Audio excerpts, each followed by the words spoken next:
Ada sebuah kampus tua di pinggiran Jawa Barat. Letaknya jauh dari jalan utama, dikelilingi kebun karet yang seolah membatasi dunia luar. Di belakang kampus itu berdiri sebuah bangunan asrama yang sudah lama tak digunakan. Konon, asrama itu pernah menjadi tempat tinggal para mahasiswa pada tahun 80-an. Namun, setelah terjadi serangkaian peristiwa aneh dan kematian misterius, bangunan itu ditutup rapat. Dindingnya kini penuh lumut, kaca jendela retak, dan atapnya bocor dimakan usia. Namun ada satu hal yang selalu diperhatikan orang-orang yang nekat mendekat. Sebuah pintu besi berwarna hitam di ujung lorong. Pintu itu berbeda dengan yang lain. Lebih tebal, lebih kokoh, dan di atasnya tergantung sebuah papan kayu dengan tulisan samar. Jangan pernah dibuka. Cerita ini berawal dari seorang mahasiswi bernama Rani. Ia bukan tipe orang yang mudah percaya pada cerita mistis. Baginya kisah tentang pintu larangan hanyalah bumbu untuk menakut-nakuti mahasiswa baru. Namun rasa penasaran perlahan tumbuh ketika ia mendengar bisikan-bisikan dari mahasiswa senior. Mereka bilang di balik pintu itu ada lorong bawah tanah yang tak pernah berujung. Pada suatu malam, listrik di asrama barunya mati. Rani bersama 3 temannya mencari sumber suara mesin genset yang biasanya berada di belakang. Dari situlah langkah kakinya membawa ke dekat bangunan asrama tua itu. Angin malam bertiup kencang, membawa aroma lembab bercampur bau besi berkarat. Dari kejauhan, matanya menangkap sosok bangunan kusam itu, berdiri bisu seperti menunggu seseorang. Tanpa sadar, Rani melangkah masuk ke dalam. Teman-temannya menolak, memilih tetap di luar pagar. Lampu dari ponselnya menjadi satu-satunya penerang. Setiap langkah menimbulkan gema, seolah bangunan itu memantulkan suara dengan cara yang tak wajar. Udara di dalam terasa lebih dingin, menusuk hingga tulang. Saat melewati lorong panjang, ia mulai mendengar sesuatu. Awalnya samar, seperti suara langkah kaki yang mengikuti dari belakang. Tapi setiap ia berhenti, suara itu ikut berhenti.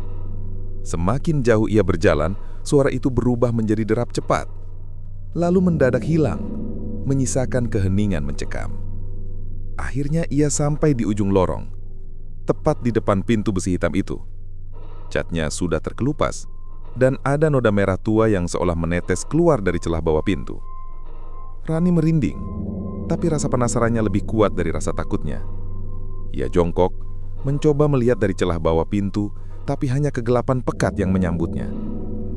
Tiba-tiba, terdengar suara ketukan dari balik pintu. Pelan. 1 kali, lalu 2 kali. Seolah ada seseorang yang terjebak di dalam.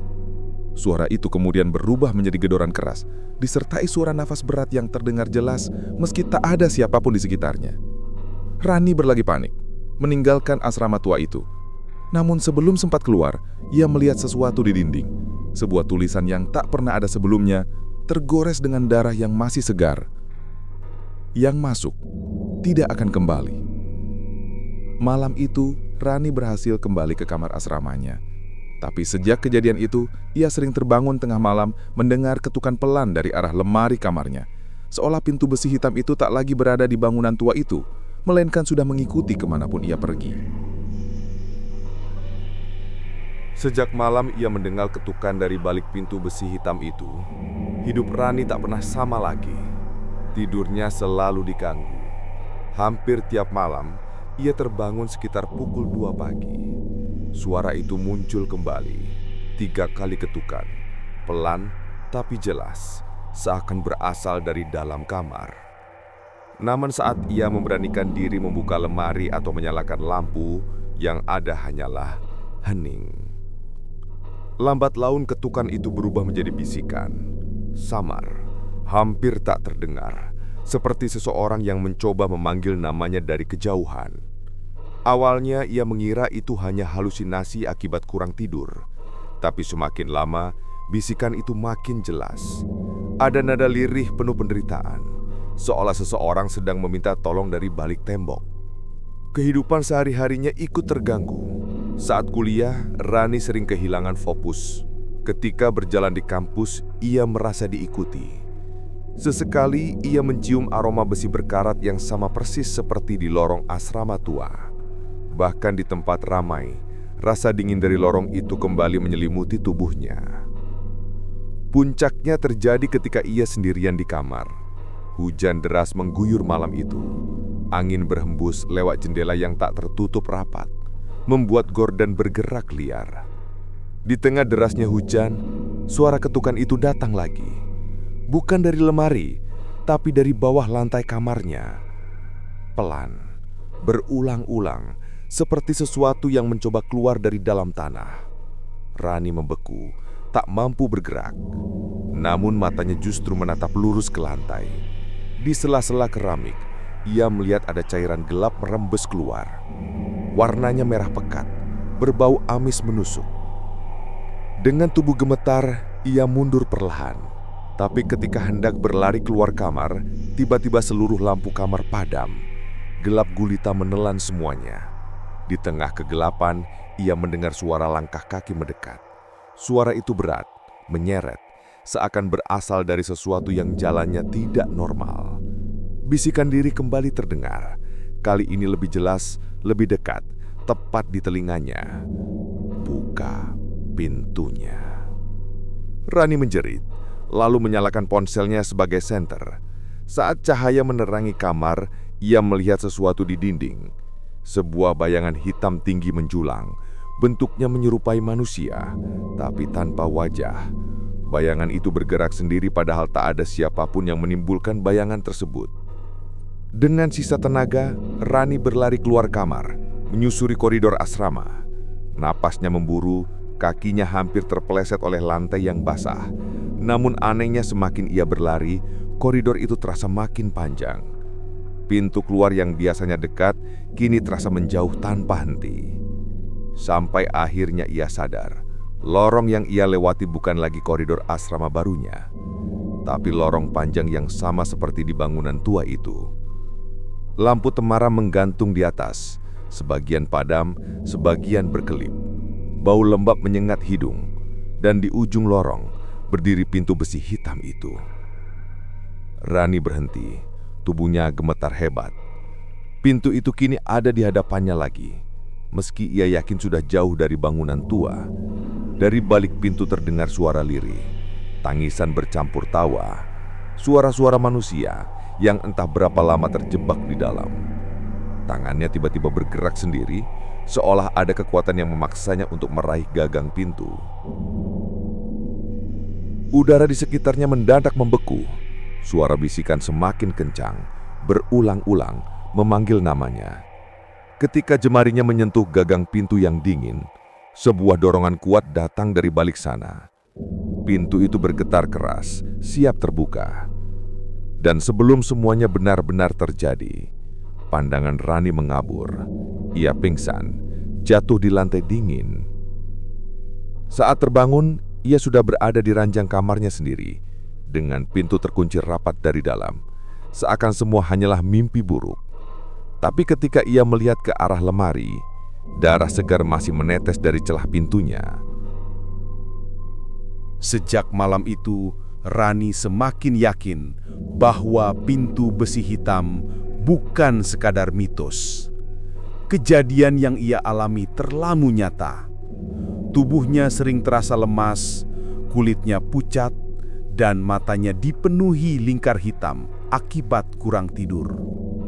Namun yang paling mengerikan bukanlah rasa sakit itu, melainkan kenyataan bahwa ia mulai melihat sosok-sosok asing di sekelilingnya.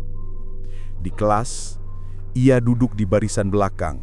Dari jendela, ia melihat seseorang berdiri di bawah pohon karet, mengenakan seragam mahasiswa lama, lusuh dan penuh tanah. Sosok itu menatap lurus ke arahnya, lalu lenyap ketika Rani mencoba mengedipkan mata. Di kantin, ia melihat bayangan hitam duduk di meja kosong, meski tak ada siapapun di sana. Dan pada malam hari, saat berusaha memejamkan mata, wajah-wajah pucat bermata kosong bermunculan di balik kelambu tidurnya, berbisik lirih. "Kami tidak bisa keluar." Rani mencoba mencari jawaban. Ia menggali arsip lama perpustakaan kampus, membaca koran kuno, bahkan menanyai penjaga tua yang bekerja sejak tahun 80-an. Dari situlah ia mendengar kebenaran yang selama ini disembunyikan. Dulu, asrama tua itu menampung puluhan mahasiswa. Suatu malam, sekelompok mahasiswa baru dikerjai dalam tradisi ospek. Mereka dipaksa masuk ke lorong bawah tanah lewat pintu besi hitam itu. Tujuannya sekadar menakut-nakuti, tapi tak ada satupun dari mereka yang kembali. Beberapa hari kemudian, asrama itu ditutup dengan alasan kerusakan bangunan. Namun kabar yang beredar, mahasiswa-mahasiswa itu masih terjebak di dalam lorong. Tak pernah ditemukan jasadnya. Mendengar kisah itu membuat Rani semakin ketakutan. Ia sadar, suara-suara yang memanggil namanya mungkin adalah arwah-arwah mahasiswa yang hilang. Dan yang lebih menyeramkan, mereka ingin ia menjadi bagian dari mereka. Malam itu, mimpi buruk datang lagi. Rani berjalan di lorong panjang dengan lampu berkelip. Udara pengap membuat napasnya berat. Dari segala arah, suara langkah kaki mengikuti meski tak ada siapapun di belakang. Bau anyir darah memenuhi hidung. Tiba-tiba, pintu besi hitam muncul lagi di hadapannya. Kali ini, pintu itu terbuka sedikit, menampilkan celah gelap pekat di dalamnya. Dari balik celah itu, tangan-tangan pucat keluar berusaha meraih tubuhnya. Suara jeritan dan tangisan menggema, bercampur dengan tawa gila yang membuat bulu kuduk berdiri. Ia mencoba melawan, berlari sejauh mungkin. Namun lorong itu tak berujung. Setiap kali ia berbalik arah, pintu itu selalu muncul kembali di hadapannya. Semakin dekat, semakin terbuka lebar, hingga akhirnya ia tak lagi bisa menghindar ketika tangan-tangan itu berhasil mencengkram pergelangan kakinya. Ia menjerit keras, dunia seolah runtuh di sekitarnya. Tubuhnya ditarik masuk ke dalam kegelapan, dan sebelum pintu itu menutup rapat, ia sempat melihat puluhan wajah mengerikan. Mahasiswa yang hilang bertahun-tahun lalu. Mata mereka kosong, bibir mereka berlumuran darah, dan semuanya menatap langsung padanya. Ia terbangun dengan nafas terengah-engah, tubuhnya basah oleh keringat dingin. Tapi kali ini, sesuatu berbeda. Lantai kamarnya bergetar pelan, seperti ada ruang kosong di bawahnya. Dan ketika ia menunduk, matanya melebar ketakutan.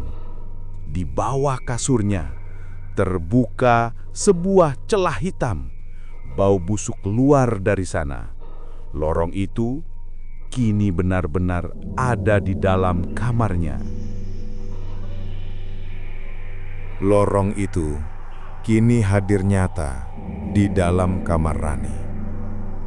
Celah hitam di bawah kasurnya semakin melebar, seperti mulut yang siap menelan apapun. Bau busuk bercampur darah membuat ruangan tak lagi bisa ia huni. Setiap malam, suara-suara itu makin keras, makin jelas, memanggil namanya sambil merintih minta tolong. Rani tidak bisa lari. Dimanapun ia bersembunyi, lorong itu tetap mengikuti. Ia pernah tidur di rumah temannya. Namun saat terbangun, pintu besi hitam sudah ada di pojok ruangan. Ia mencoba pulang ke kampung halamannya, tapi malam pertama ia tidur di sana, suara ketukan muncul lagi dari bawah ranjang kayunya. Hingga akhirnya, ia sadar, lorong itu tidak ingin melepaskannya. Ia sudah dipilih sejak pertama kali berdiri di depan pintu besi hitam. Malam terakhir itu, badai besar mengguncang kampus. Petir menyambar, angin merobohkan pepohonan, hujan turun seakan menenggelamkan segalanya. Rani duduk di ranjang, memandang celah hitam yang kini terbuka lebar. Dari dalamnya muncul tangan-tangan pucat, meraba udara, menunggu saat yang tepat. Tubuh Rani gemetar, tapi kali ini ia tidak melawan. Ia hanya menatap pintu itu, lalu menutup mata. Bisikan lirih kembali terdengar, tapi kali ini bukan sekadar panggilan, melainkan perintah. Masuklah, bersama kami, jangan kembali. Dengan langkah pelan, Rani berdiri. Kakinya seolah tak lagi ia kendalikan. Ia berjalan menuju kasur, lalu menunduk ke arah celah hitam itu. Pandangannya langsung tertelan oleh kegelapan pekat. Ia melihat lorong panjang yang sama. Lampu berkelip, udara dingin, dan di ujungnya, pintu besi hitam terbuka lebar. Puluhan sosok mahasiswa dengan wajah rusak dan tubuh penuh luka berdiri di dalam lorong itu. Mereka menatapnya dengan senyum yang mengerikan. Ada yang tertawa lirih, ada yang menangis tanpa suara, ada pula yang hanya berdiri kaku, matanya kosong. Konon katanya, kini Rani adalah salah satu dari mereka yang menjaga lorong itu, menggantikan para korban sebelumnya, menunggu korban baru yang cukup bodoh untuk membuka pintu larangan. Dan siapapun yang masuk, tidak akan pernah kembali. Terima kasih sudah menonton kisah kali ini. Kalau kalian merasa cerita ini bikin merinding, jangan lupa tekan tombol like, tulis pendapat kalian di kolom komentar, dan tentu saja subscribe agar tidak ketinggalan kisah horor berikutnya.